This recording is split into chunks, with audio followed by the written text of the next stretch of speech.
آج ہم بدی کے درخت پر اگنے والے مختلف پھلوں کو دیکھیں گے کہ مختلف طرح کے پھل ہیں جو بدی کے درخت پر اگ رہے ہوتے ہیں، یا یوں سمجھیے کہ آج ہم شر کے شہر میں واک کریں گے اور دیکھیں گے وہ مختلف کردار جو بدی کو ایگزیبٹ کرتے رہے۔ اور آپ یہ دیکھیں گے کہ آج ہم یاد کریں گے ابلیس کو اور یزید کو، کہ یزید ابلیس کے بھی لائق نہیں ہے،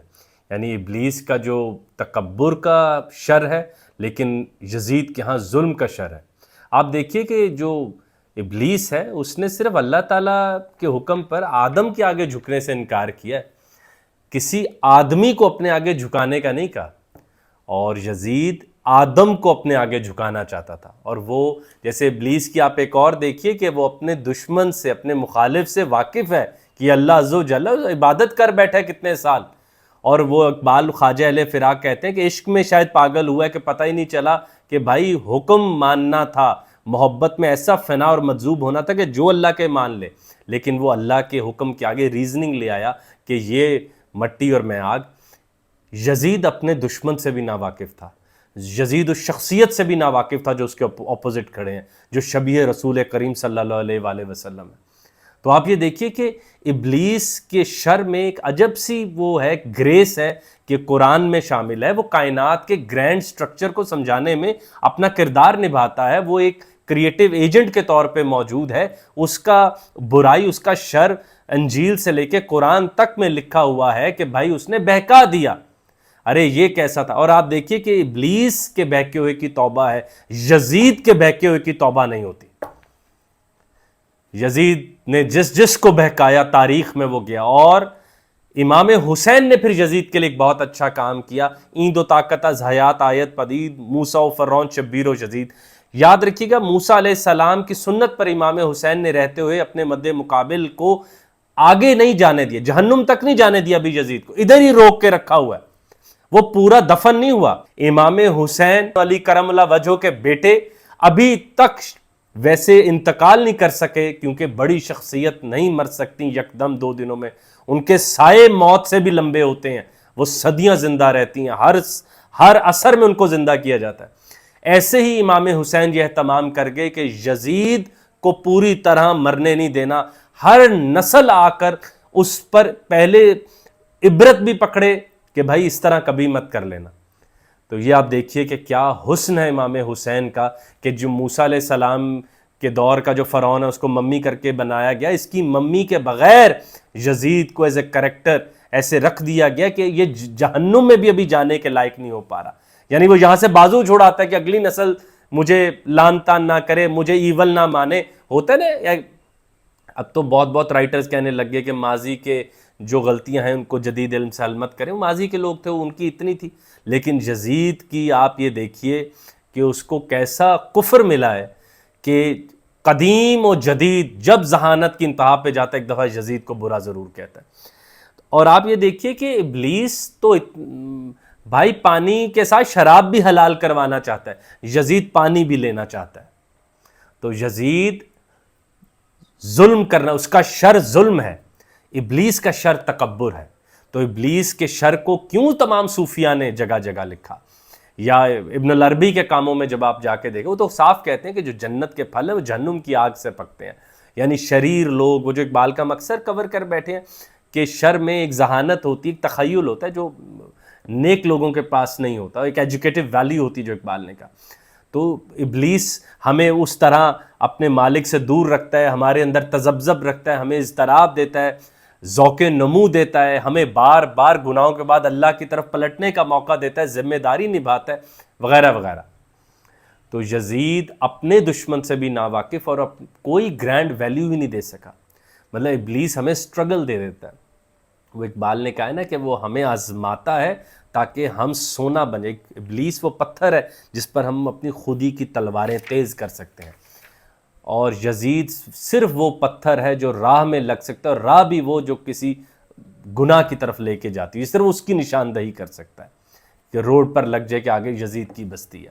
تو بھلے لوگ بھی پیچھے ہٹ جائیں گے، گناہ گار بھی پیچھے ہٹ جائیں گے۔ تو یہ دیکھیں آج بس ایسی گفتگو کرنے کا دن تھا کہ ابلیس اور یزید کی شر میں کتنا فرق ہے، گناہوں میں، بدی میں کتنا فرق ہے۔ ایک کا گناہ تکبر کا ہے جو اللہ تعالیٰ، کیونکہ قرب سنبھالنا بہت بڑی بات ہوتی ہے، ابلیس اللہ تعالیٰ کا قرب نہ سنبھال سکا، محبت کو سنبھالنا بہت بڑا کام ہے، اور گمراہ ہو گیا۔ اب آئیے امام حسین امام علی مقام پہ کہ وہ رسول کریم صلی اللہ علیہ وآلہ وسلم کے قرب میں ساری عمر رہے، مگر وہ کبھی وہ اس تکبر کی طرف نہیں گئے۔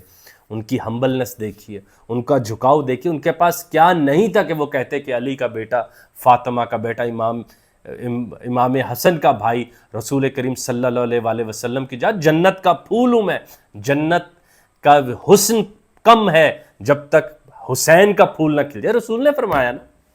اس میں جنت کے باغ کو چمن بناتی ہے امام حسین کا گل جب وہ وہاں پر کھلتا ہے۔ تو تکبر کرنے کو تو کیا تھا، لیکن انہوں نے ہور وی نیواں ہو فقیرہ، ہور وی نیواں ہو، تو انہوں نے ہمیں کر کے دکھایا، اور انہوں نے ہماری مسلم تہذیب کو جو احمد جاوید صاحب فرماتے ہیں وہ ٹریجڈی دی جو کسی بھی تہذیب کے لیے ضروری ہے۔ یاد رکھیے گا، ہمارا پرنسپل ایموشن غم ہے۔ آدم و حوا وہ بہک گئے اور پھر ہم زمین پہ آ گئے، اب ہم اللہ سے دور ہیں، یہ دوری ہماری ٹریجڈی ہے، یہی کائنات کی آج تک کی سب سے بڑی کہانی ہے۔ اس کے علاوہ کوئی کہانی نہ لکھی گئی نہ لکھی جا رہی ہے جو بتا سکے کہ پوری آدمیت، آدم سے لے کے آدم ثانی، نوح سے لے کے یہاں تک کیا مقصد ہے، ہم یہاں کیوں آئے۔ تو آدم کی کہانی بتاتی، اوپر بہک گئے، غلطی ہوگی، یہ وہ غلطی کی نشانی ہے، اب اچھے رہنا تاکہ جاؤ تو جنت لے لو اور اللہ کے پاس آ جاؤ تاکہ وہ سرکل کمپلیٹ ہو جائے۔ تو وہ گرینڈ ٹریجڈی ہماری تہذیب کو، وہ غم جو کسی بھی تہذیب کو پالنے کے لیے ضروری ہوتا ہے، کسی بھی تہذیب کی آنکھوں کو نم رکھنے کے لیے، اس میں پانی بھرا رہنے کے لیے ایک غم ضروری ہوتا ہے۔ بھائی ہمارا غم تو وہ دنیا کا ہے سارا، اور حسین کا غم اللہ کا تھا، تو وہ دیے اور اجزاء دیے، پیاس، خیمہ، بچے، جنگ، ریزسٹنس، بہادری، خواتین جو وہاں پر اپنے مردوں کے ساتھ شانہ بشانہ، میں کیا جینڈر رول آپ ڈسکس کرنا چاہیں وہ بھی دیکھ لیں، سارا کچھ امام حسین نے ہمیں وہاں پہ دیا۔ اور ان جو کسی بھی ٹریجڈی کے تمام اجزاء ہیں وہ امام حسین اپنے ساتھ لے کے گئے۔ اور اقبال کی وہ بہت ہی خوبصورت بات جو ہم کور کر چکے ان کی فارسی نظم میں، کہ انہوں نے اپنے خون سے کربلا کی مٹی کو صاف کر دیا تاکہ ہر صدی میں ظالم و یزید کو پہچاننے میں مشکل، آئینے کے آگے مٹی آ جائے تو بھائی آپ پہچان نہیں پاتے یہ میرا حمایت میں ہے یا مخالف ہے۔ حسین علیہ السلام نے وہ ایک ہی دفعہ خون سے دھو دیا، یار اگلے بھی نہ رون کہ یار سانو سمجھ نہیں لگی اسی یزید دے نال کھلو گئے، اور وہ ایسے دھلے کہ پھر آپ کی آنکھ جو بصارت ہے وہ حر سے لیں۔ مطلب کیا، ورنہ تو آپ کی آنکھ بے مقصد ہے، اگر وہ سونے کو بھی دیکھ لیتی اور کوڑے کو بھی دیکھ لیتی تو یہ آنکھ کا علاج کروانا چاہیے، اگر آنکھ اتنی بدذوقی پر اتر آئی ہے کہ وہ ایک آنکھ سے یزید کو بھی دیکھ لے، حسین کو بھی دیکھ لے۔ آج آپ کے سامنے یہ بات رکھنے کی کوشش کریں دل تھا کہ یزید کا جو شر ہے وہ ظلم ہے، اور ابلیس کا جو شر ہے وہ تکبر ہے۔ تو بس اب آپ دیکھیے کہ یزید اس گھرانے کے بھی لائق نہیں ہے، یعنی وہ ایولز میں بھی نہیں سمایا جاتا، وہ اس کی کیٹیگری اب ایسی بنا دی گئی ہے۔ بس ہمیں اپنے بچوں کی بھائی اتنی تربیت دنیا میں کر کے جانی ہے کہ جب بھی وہ آنکھ کھولیں اور کہانی کا صفحہ پلٹیں، کسی بھی موضوع پر آئیں اور پتہ چلے امام حسین مد مقابل، تو بس انہیں پتہ ہو کہ بھائی ہم حسین کی طرف ہیں، ہم اس کی طرف ہیں جس کو یہ شرف حاصل تھا کہ وہ واقعی خود کو شہزادہ کہہ سکے، جو اقبال نے کہا، کیونکہ اس شہزادے کو جو سواری ملی تھی وہ رسول کریم صلی اللہ علیہ وآلہ وسلم کے کندھے تھے۔ اس کے بعد بھی حسین کی ہمبلنس، بھئی یہ بھی موضوع بنائیں کبھی،